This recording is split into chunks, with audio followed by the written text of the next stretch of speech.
Hi guys, my name is Dante, and welcome back to Overpaint. Today's patient is Marie Schmidt. Hi Marie. Hey Borrow. I've been a fan of yours for a while now, and your videos have taught me a lot. So thanks for that. You're welcome and thank you. This is a painting I've been working on and off for the last couple of months, and I always find something new that's bothering me, but I don't know how to fix it. The character is my original one from a story I'm working on. She's a witch who relies heavily on spells and rituals to work her magic. Here she's trying to revive a dead and broken rose, and while doing her magic, her tattoos start glowing blue. I'm curious to see what you have to say and tell me how I can improve this. Thank you, have a nice day, and keep doing what you're doing. You're too kind, Marie. Why am I so sarcastic again? Thank you, really.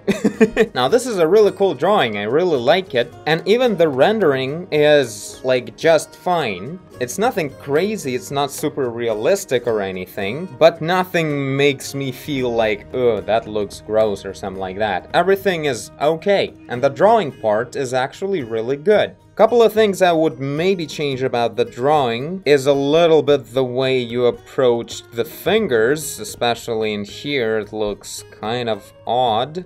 And here it's like almost perfect, but a little bit with the foreshortening. I almost can't see what I would change about the drawing part, like the outlines, but the rendering isn't working. Like, rendering is adding more detail, and that detail doesn't really have the foreshortening in it, while the drawing kind of has it. If this wouldn't be a colorized picture, it would probably look more correct. But in here, yeah, I really have a huge urge to add the rest of the fingers, because right now it's like an alien in there. And yeah, another thing I would try and fix is the legs. This is kind of bothering me, I don't know why. Maybe it's the shape of this leg, it's a bit buff like that in a bit of a weird way, maybe? Maybe I'll just alter the shape a little bit on this particular leg, but also there's a good chance that it would be cool to kind of go more like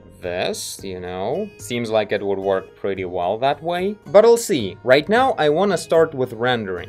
I'm gonna do it a bit differently from the way I usually approach things. This time I wanna make the whole picture like at least 2 times darker, like this.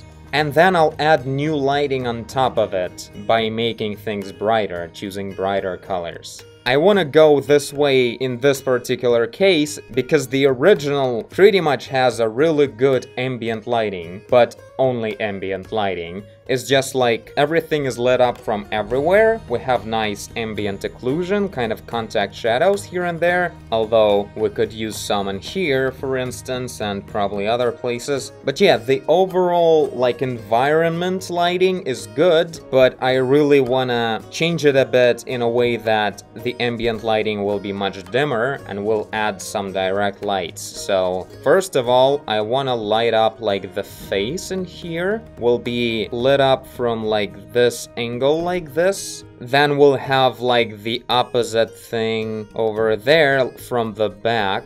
We'll light up, like we'll create rim lighting on the character on the right. And on this side, we'll rely heavily on the whole magic glowing. We're gonna go beyond just making the visual glowing on the rose and pretty much on the rose, like the tattoos, they shouldn't be like light sources, they should be just glowing. But the rose and the part where the magic is happening, like the magical action is happening, that's where we can make things actually lit up by this magic. So all of this will be more or less lit up by the rose with its pink-violet glow.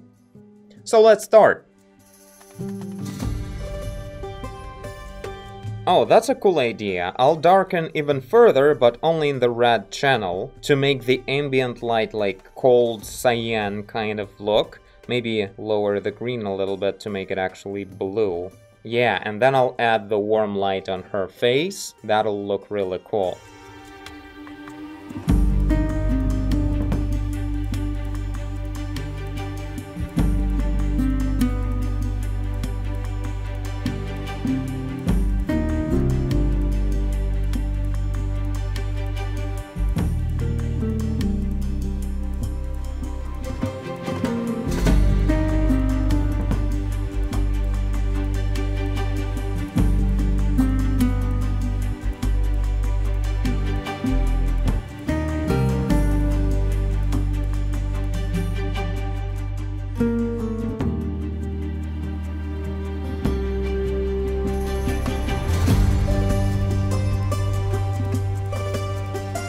Wow, there's a lot to fix when you mirror the picture.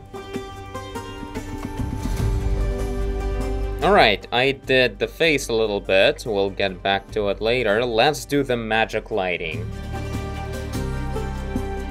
What I did right now is I created a separate layer in color dodge mode. This mode is really good for adding a light source on top of a dark picture, because color dodge is like making things brighter with the consideration of what color it is initially. So for instance, pink color won't light up green as strongly as it lights up like the skin color. So in here you can see the difference, how the blue hair only became slightly brighter, but the skin became like glowing like crazy. So that's like close to a physically correct change in value from a colorful light source. A decent way to quickly add a light.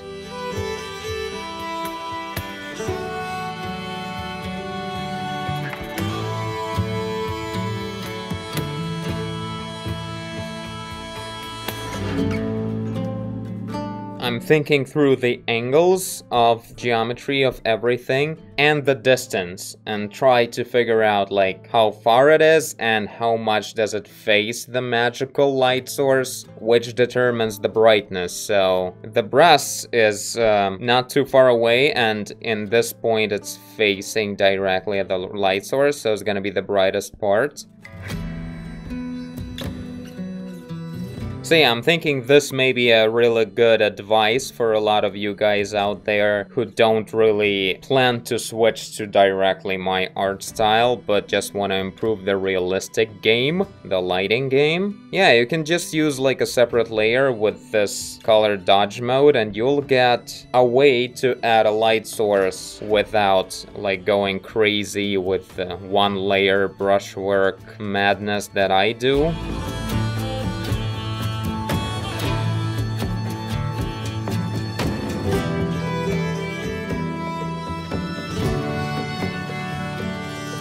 Now it's important when you're adding a light source like this to at first like go overall with a big soft brush and add the main surface lighting, but then it's important to remove the light with a small brush to add the small shadows from the details. Like in here from this belt thing, I will erase some of the light while I'm still in this separate layer. And maybe like even add some shadow from this bottle, from this potion. And whatever, this cloth too. Wrinkles.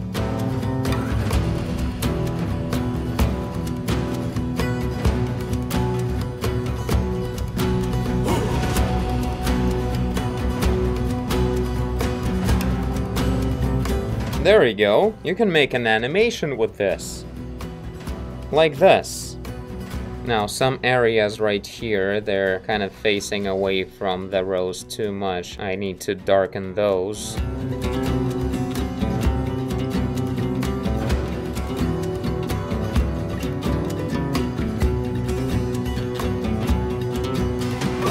Now I merged everything down. Now I'll add a bit more magical, maybe contour glow, more specifically with actual just solid paint in one layer. And also I'll add highlights from the glow, like this for instance.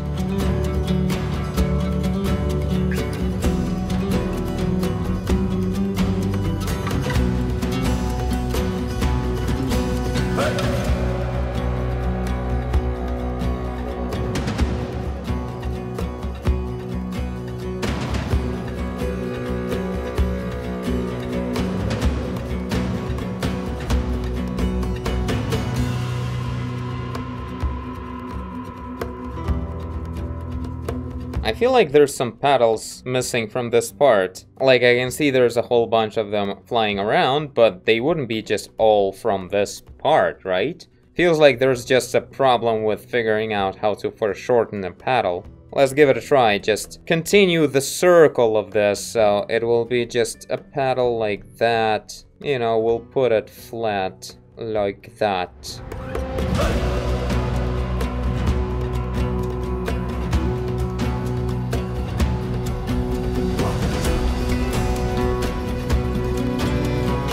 I only now realized that this was a pedal. Before that I thought it was a part of this leathery thing for the potion. So I'm trying to not just make contours, but also add like smooth gradients at the parts where the surface is like curving away from me. So in here, that side is facing away, and here, this is like a gradient too, and in this part.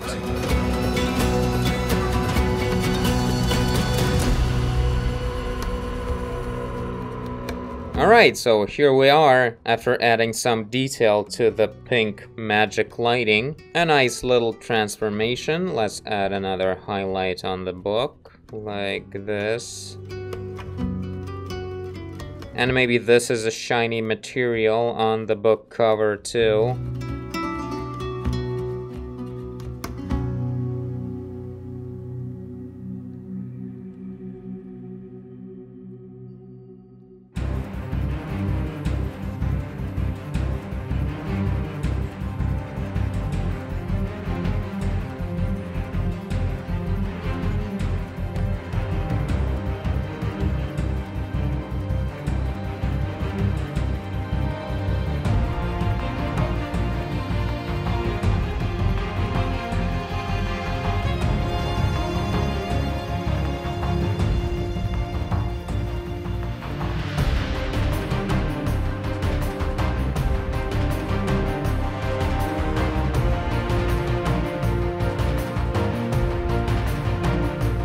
Alright, let's continue shading up the other parts. I added some smoke to the magic, looking pretty good, and also added some translucency to the face, because I obviously forgot about it. So yeah, now I'll spread the lighting a bit further from the face on the rest of the upper body, because it kind of looks like only the face is lit up, only the head. And then I'll also work on the rim light. Yeah, I'm looking at this reference, but should probably choose some other ones to see how this kind of cloth situation would have actual wrinkles on it.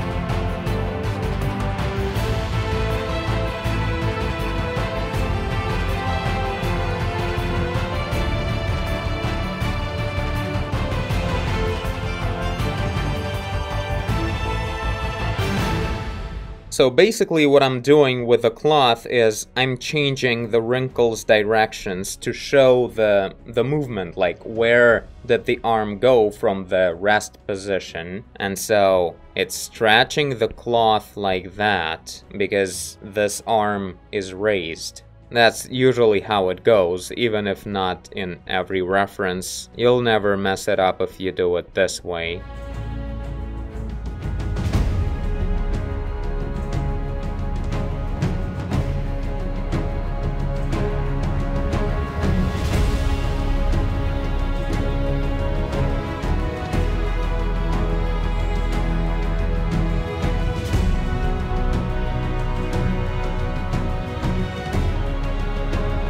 Here's an interesting part. So I'm adding a really dark spot in between this light source and this light source. There's gotta be a dark spot in between because there's no light source coming from over here. So that's the part where we should add darkness. So I'm using the darkest color of the material to do that.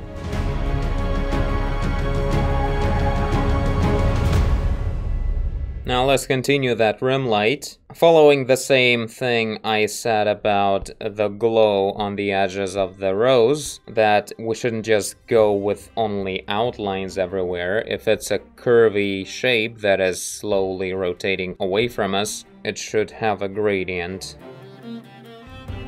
So yeah, I was thinking about the fourth finger. I'll probably add it, but I kind of got the point of why it's not there. It's probably like the pinky is used to also spread the second page of the book, so it would be open better. Alright, but it just looks really weird. I'll still add it. Not a mistake, but I want to do it. And I'll add the finger and it's gonna be like super wrong and everyone will go crazy in the comments.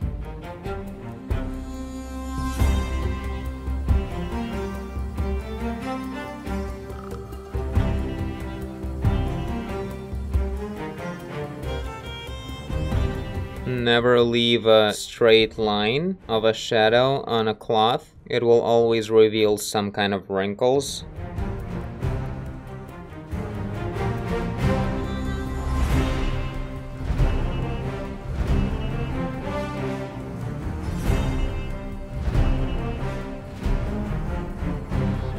This hairstyle is also cylindrical in this sense, so we need to have like some kind of gradient too. Gradient of bright hairs.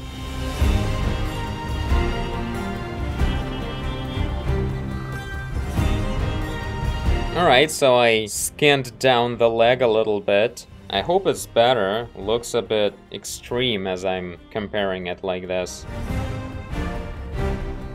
Okay, final touch. Let's add some shine on the hair. Alright, there we go. This is the final look. I kinda wish I wouldn't make the background that much darker. Maybe it would be better if, before making everything darker, I would cut out the character with the rose and keep the background as it was. Because this is a bit too dark, of course. But I mean, she's a witch, right? Well, she's a bit of a darker witch now. So yeah, I think I like the improvement with the lighting, especially the magic lighting part. It definitely made it look much more impressive. Like, this is the thing that matters in this picture. Because in here it was just so casual, like, yeah, like, this is the character, and also there's that rose floating in there. And in here you kind of can't not see it. The rim light worked well, and of course looking up some references to improve the drapery, the way you work with the wrinkles on the cloth, is always a win, so yeah, look up more cloth when you work with the clothing on the characters. Made the hair a bit more alive. It was like super incredibly clean, like it's her superpower. Like she's a witch, but also she has super clean hair with not a single stray hair. I did it a bit differently. Plus, you know, when magic happens, usually it's like a little bit of the wind action also happens, so that works out. Kinda hate the fact that the new face is too dark. Gotta bring some of that light.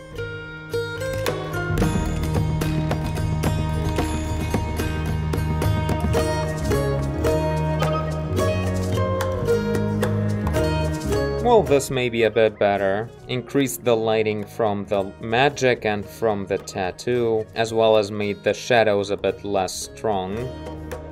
So yeah, this is it. Thank you, Marie Schmidt, for your submission. This is quite a lovely character, obviously created with love and passion for the subject. Always a pleasure to work on the character that actually means something to the creator themselves. Oh, one little thing. There's weird geometry, like inverted geometry on the glove. The arm is going forward, so I wonder how I missed that. That's like probably the main thing that is bothering me in this. Alright, I have to stop doing this. Tell me guys what you think about the final result. This is definitely final now. And if any of you want me to overpaint your picture like this, the link to my Patreon page is in the end of this video. You become my patron, submit the picture with the message, I read the message, and overpaint the picture. But for now, I thank you for watching if you did. I guess you did if you're here. Leave a like and subscribe, tell a friend. Revive. Do whatever you want. And I will see you in the next one. Bye.